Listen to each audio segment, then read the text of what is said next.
दोस्तों, हमारे देश का फौजी अगर बॉर्डर पे शहीद हो रहा है ना, तो ये मान के चलना कि हमारे लिए सिर्फ 10% ही शहीद हो रहा है। हमारे लिए, आपके लिए, किसान भाइयों के लिए, मजदूरों के लिए। और 90% जो शहीद हो रहा है ना, वो उन गुजरात में बैठे उन उद्योगपति और खास तौर पे उन दो उद्योगपतियों के लिए और दो नेताओं के लिए शहीद होता है। ऐसे समझो।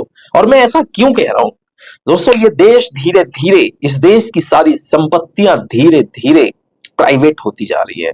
और वो प्राइवेट संपत्ति उन पूंजीपतियों के हाथ में जा रही है धीरे धीरे। और वो दो पूंजीपति गुजरात के, और उनको कौन दे रहा है?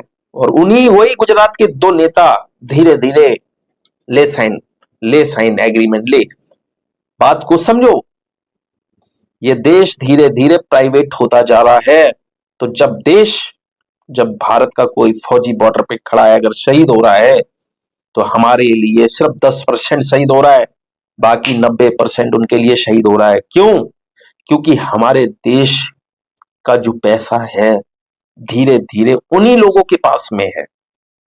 हमारे, समझ रहे हो ना, बात को समझो। हमारी तुम्हारी मेहनत की जो कमाई है वो पूंजीपतियों के हाथ में है। किसके लिए शहीद है वह? तो ये सोचना पड़ेगा आपको। और क्यों है आपको पता है? आप बताओ भारत के लोगों, आपकी संपत्ति क्या है? आपकी संपत्ति भारत की सरकारी संपत्ति आपकी संपत्ति है।